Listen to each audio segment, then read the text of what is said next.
presently, about 80 lakhs connections are already in place.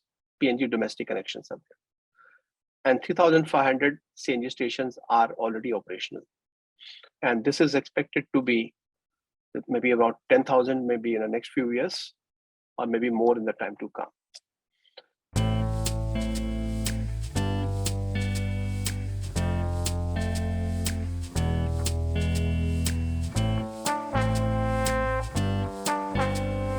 So what I'll do is quickly, I'll just begin once our attendees keep pouring in.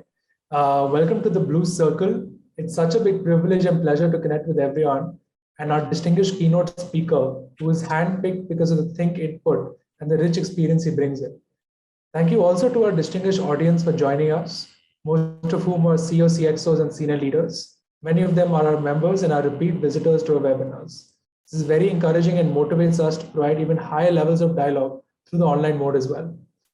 For those of you who are new with us today, Blue Circle is the world's first sector-specific networking app for business leaders that's built in India.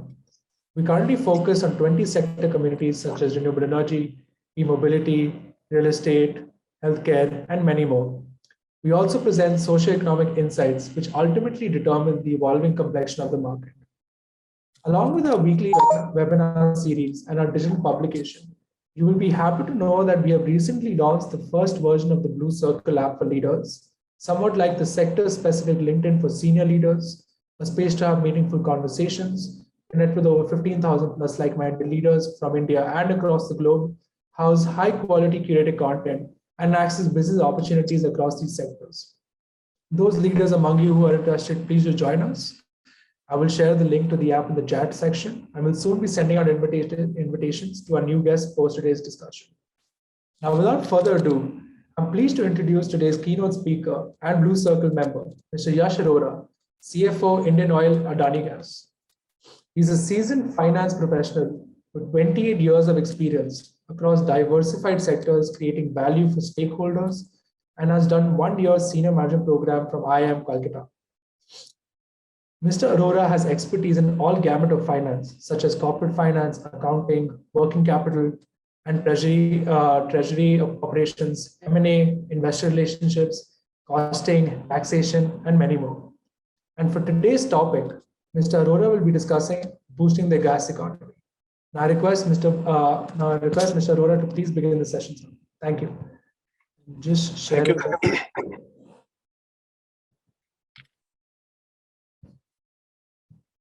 I hope everyone can see my screen. Thanks, Gautam. Yeah. Thank Gautam for the nice introduction. Ladies and gentlemen, today we are discussing about boosting the gas economy. As Indian economy is growing at a rate of 8 to 10%, and this year and the next few years also, it is expected to have a double-digit growth, what is expected to be.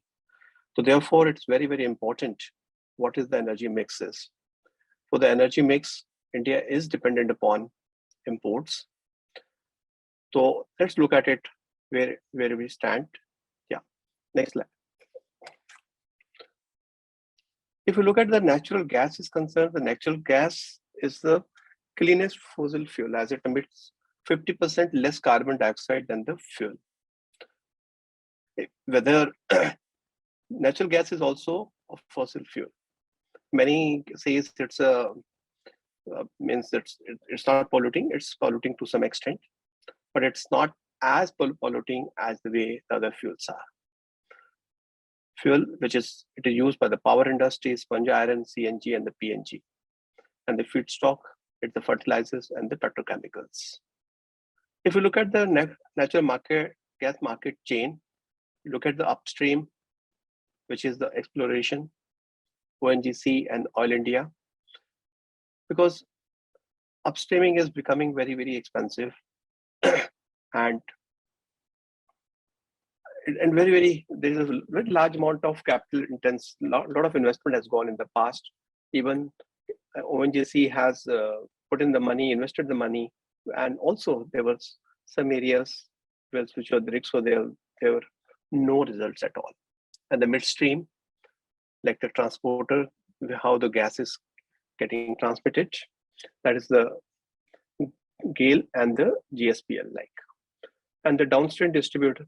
Those are the distributors like CGD companies like IGL, like our company IOGPL, like MNGL, our parent company. As far as the gas share is concerned, if you look at the primary energy basket, it's 6.2%. If you look at it, the overall, it's about 2%. And whereas if you look at 6.2%, that's in the primary energy basket, whereas it's 20 to 25% of the global energy basket. If you really look at other countries, developed countries, it's about 20 to 25%. And especially it's more used in the electricity generation. And the government of India has set a target of 15% by 2030. India is the fourth largest importer of LNG in the world. And presently, LNG is imported in India through a mix of long-term, short-term, and the spot contracts. Yeah, next slide, please.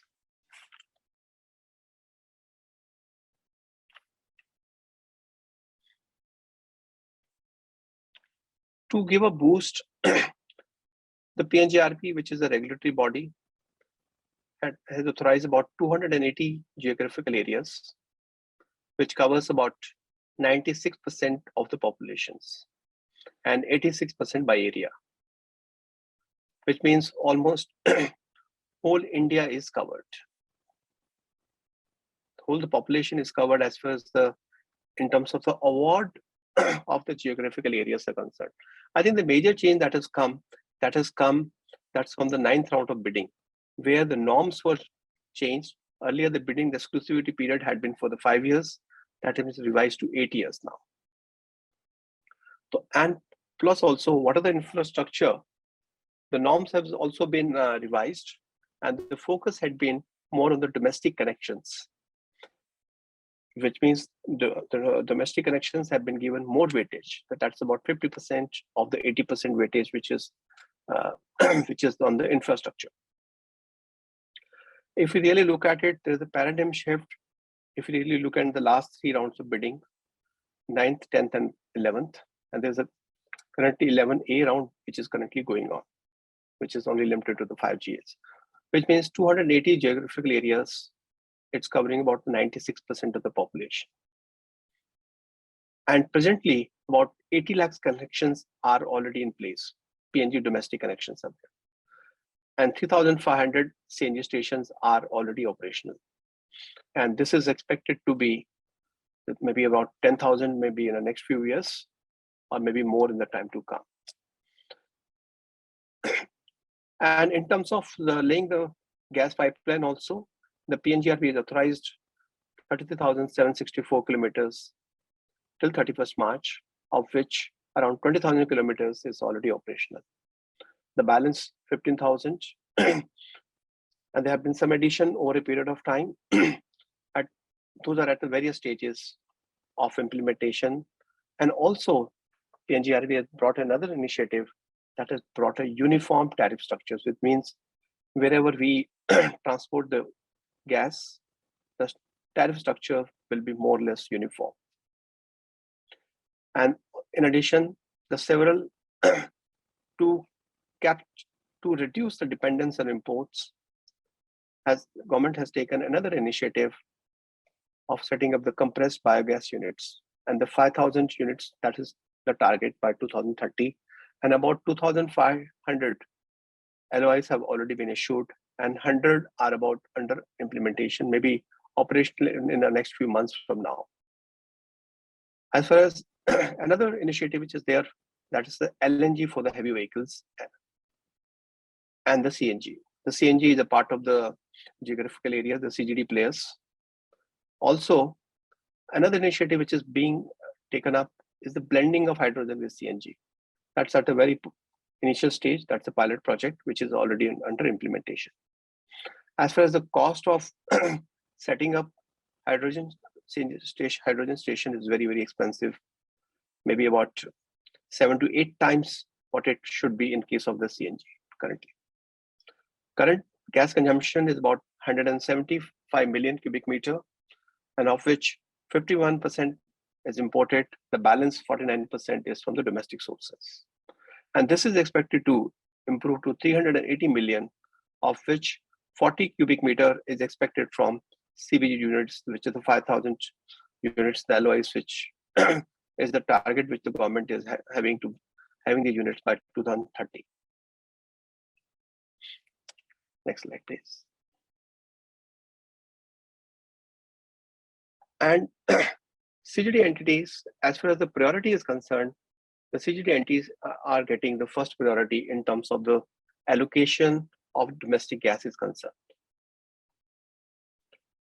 And the domestic gas prices had been very low till 2020, but there has been very wide fluctuations in the prices due to the various international factors, and the spot prices are presently in the range of $30 to $35 per MMBTU. And also establishment of IGX is also expected to provide a flip of trading of natural gas. But here, as far as the volumes are concerned, the volumes are very low, which means in case we want to buy it, what is the spot versus the trading on the IGX? IGX's volume is low, where the spot prices volumes are still on the high side. Yeah, next slide, please. As all of us are aware that India has set a very optimistic target to net zero emission by 2070. And natural gas will play a major role in bringing it down as a bridge. Because by the 2070, when we talk about the net zero emission, which means the natural gas is also to be phased out over a period of by 2070. So this will be used as a bridge by the time, till the time the renewable energy is, the infrastructure is fully in place. Most of the developed countries, they depend on natural gas for its fuel and the power needs. As far as the Indian government is concerned, they have given a lot of focus on natural gas as a fuel, but generating power from the natural gas is largely ignored for the time being because of the various other factors are there. And the capacity utilization of gas-based power plant has been highly suboptimal. It's about 20-25% there. Further, availability of the natural gas for standard power plants is also critical to reduce the dependence on coal.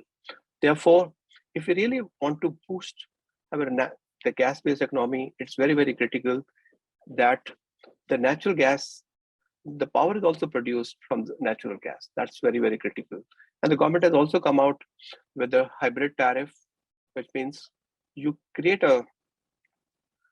whether it's a wind, solar, or it's a solar and the coal, maybe the solar plus the gas plus wind, maybe a good combination will be there, because the gas plants can be switched on just about switching on the button. So it can be the gas power can be generated, and it will help to reduce the pollution level to very significant level, because emission in case of the gas is 50% as compared to coal. An investment of 1.2 lakh crore is estimated to be made in next 8 years by the CGD players, which is very, very critical, substantial, and that will give a complete reshape the economy, because most of these investment that is coming in, that is coming of the 9th, 10th, and the 11th round. 9th round had come, that was in 2018-19. And after that, there is a paradigm shift in terms of boosting the gas-based economy. Yeah, next slide, please. And in terms of providing the funding is concerned, I think the government in the last budget has permitted unlocking of investment made in infrastructure by bringing these assets on InvIT platform. It will provide a requisite liquidity to have a robust gas-based economy. And wherever there is a gaps are there are no pipelines are there, those can be taken care by the liquidity that will get generated with this. However, there's a challenge. Current capacity utilization of the infrastructure which is already in place, that is highly underutilized. So therefore, as far as to get a price, may be a challenge for the time being, but just a matter of time maybe that capacity utilization will improve significantly and InvIT structures can be built in. And there have also been thoughts whether these assets should be brought in on the InvIT platform because these are strategic assets. There may be a counter thought to it that just maybe for a limited period, maybe 15 years, 20 years, maybe brought in, then it may flow back to the government or the PSUs. Yeah, next slide, please. For India to be a gas-based economy, the supporting infrastructure creation till the last mile connectivity, we have the supporting infrastructure, but at many locations, the last mile connectivity still a challenge is there. I think that needs to be expedited. Our LNG terminals, the pipelines are majorly underutilized, as we mentioned. The steps are to be taken to improve the utilization. And the timely execution of the CNG, the PNG infrastructure by the CGD companies is a very, very critical to have a good ecosystem in the country. And also, it can be a good, it can't be the dependence on the natural gas can't be there unless it's available 24/7 and it's affordable also. So therefore, affordability and availability is very, very critical. If we really look at the spot prices are concerned, those are very, very high, whereas in case of the natural gas, the long-term prices are still justifiable and that is still affordable by the users. Next slide, please. I think due to the geopolitical factors also, there's a challenge which has come. That has created a lot of uncertainty. If we really look at the increase in the prices, the crude oil, it has gone up by 20% in the last 1 month, and year on year it's about 79%. And the coal is 35%, whereas year on year 73%. If we really look at the gas, the gas also at the same time have been almost, if we look at the year on year, there have not been much difference because in the last year, it was also in the high because of the various other factors which were there. Whereas but availability will be a challenge, and currently it has been rerouted. What are the ships which were heading towards India? Those have been rerouted, but there's a challenge in terms of the inventories are getting depleted. Currently, there are no sanctions on procurement of fossil fuel from Russia. That's a favorable point, and which means India can continue to procure oil and gas from Russia and other countries. I think these are the broad thought process on the building of the gas-based economy, and I'm open to the questions which the audience may be having. Thank you.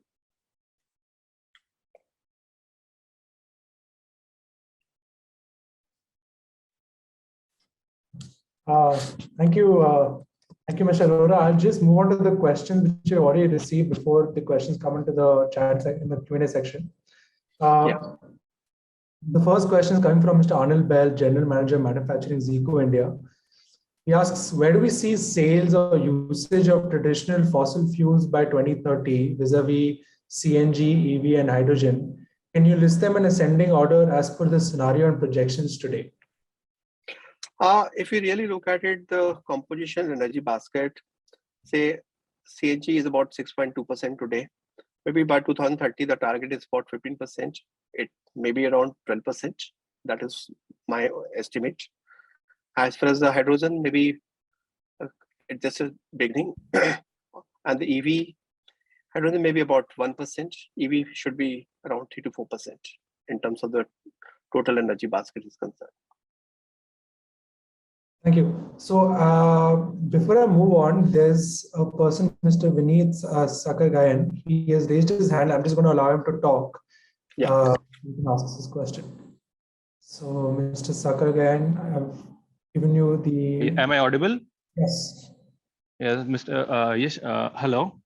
Yeah, please. Mr. Yash, it was a nice presentation from your side. Thank you. I'm an LPG distributor of Bharat Gas. Okay, great. So actually, I've been foraying into and looking into different, diversifying my business because I know there is what is coming for us. So I've been looking in for the CBG plans also for the Satat scheme. It is right, exactly.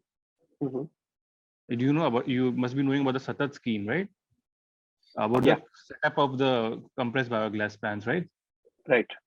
I just wanted to know there will be I mean a network of the CGD networks also. So these CBG plants will be included in the CGD networks or not? Well, if I set up a plant in my location and there comes a CGD network for the city, so the production from my plant can be included in the CGD network or not? No, it can be included. See, you need to find, as far as you can have the customer at anywhere. It's not necessary it has to be in the area that you're operating. Okay. And you can use the GAIL pipeline network to transport the whatever the generation that you have to the end consumer whosoever is the buyer.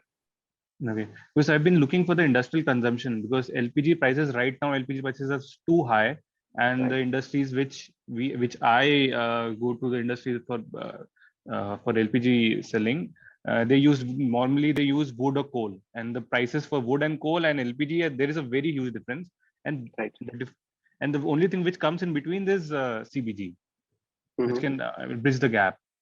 Right. So that's what I wanted to know if I think you can tap that. I think in terms of transporting it, you can get in touch with the GAIL officials. All right. Yeah. Thank you. So I'll just move on to the next question. Thank you, Vineet. Next question is from S. Manish Singh. He's the managing director at Progenance Capability. He says first and then asks, new research by National Geographic tells us that natural gas is a much dirtier energy source than we thought, not on account of CO2, but on account of methane emissions. Methane emissions damage the environment with an even heavier impact than we thought. And some are saying it is perhaps worse than other fossil fuels, while agreeing it does not emit CO2 in comparison and the benefits therein. The question is, do you feel that natural gas and methane is just a bridge fuel between fossil fuels and renewable energy? Should we be investing in renewable sources more than natural gas? Your thoughts? See, as far as immediate is concerned, renewable is the ultimate, I'll say, is ultimate. As far as India is going by 2070, net zero emission, which means whatever is the investment that is going on in the fossil fuel, natural gas is the fossil. That will be till 2070. I'm presuming we are accomplishing by net zero by 2070. So it is going to be used as a bridge only.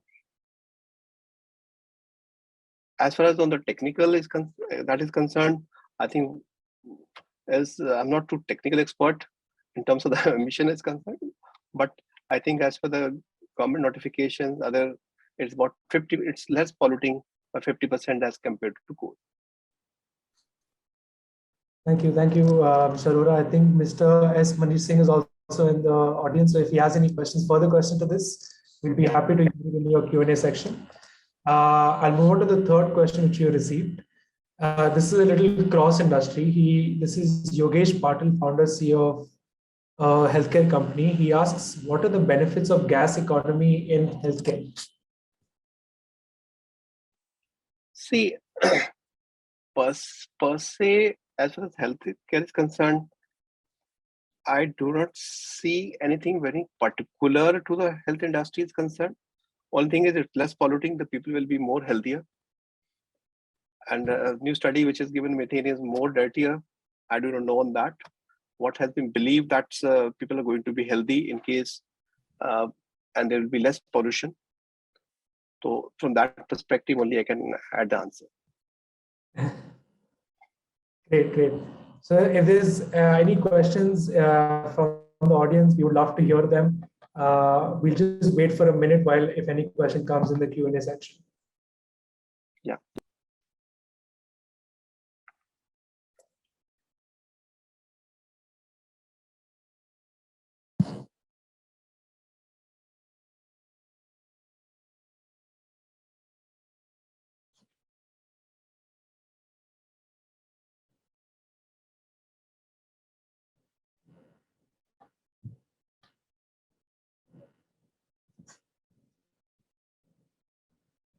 Okay, so we received one. Okay. Question is, how is the pricing regime unattractive for new investments into gas exploration and production? Because as far as the investment in gas is concerned, it's very, you need a very large amount of investments. Like when you see they have already invested in many rigs, some of them are they successful, some not. Therefore, despite investing, whether there will be return or not, that is completely uncertain. So therefore, it's very challenging in terms of looking at it. I think one should be very clear while making the investment.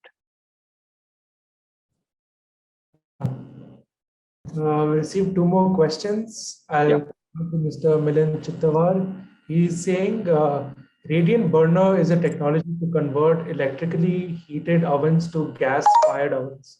Can you suggest who can take up such projects? We are an ESCO. We have many such opportunities. I'll check it up and come back to you on this.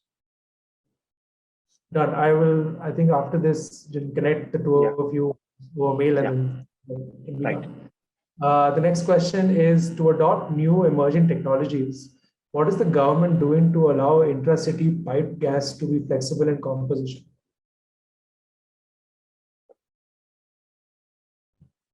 I think what's currently being done is basically the existing pipeline which is there, which is to be placed. As far as technology is concerned, like the CGD players, they need to lay the pipeline and they have the flexibility, what exactly they need to do it. So as far as one is the gas pipeline, which is put in by the GAIL, and another is the CGD players to give a last mile connectivity.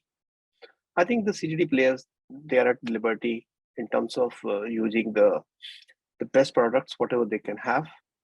I think there are no restrictions to that. That can be explored. Yeah, the next question is, why are the current gas assets underutilized? What steps is the government taking to improve this? Okay. See, if you really look at it, if you really recall the KG Basin, there had been the very large discoveries of gas, but later on, those are not found to be true. So as a result, in anticipation of the discoveries that was to be sold by Reliance and other key players, a large infrastructure was built up. So that's the key reason why these are remaining underutilized. I think the next question which is coming are the taxation reforms. I think it should be brought under GST. That will give some reduction in the prices. Then it will be more affordable. Done. I think if there are any other questions, please feel free to ask. Else, I think we're anyway just on time. So we'll wait for another minute. If there's no other question, then I'll just address the last note.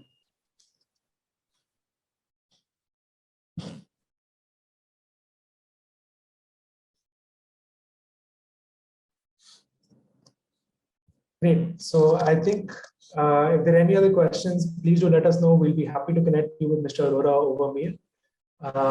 But thank you very much, Mr. Arora. Such an insightful and engaging session, and a privilege to hear you. Our guests have been to the very end and have taken up several nuggets. And thank you to our leaders in the audience for joining us and for staying till the very end for always asking excellent questions. If at all, please do share any questions with us, and we'll be happy to share with Mr. Arora and hope to have the answer for that as well. Thank you once again. Thank you. Thanks to all. Thanks, Gautam.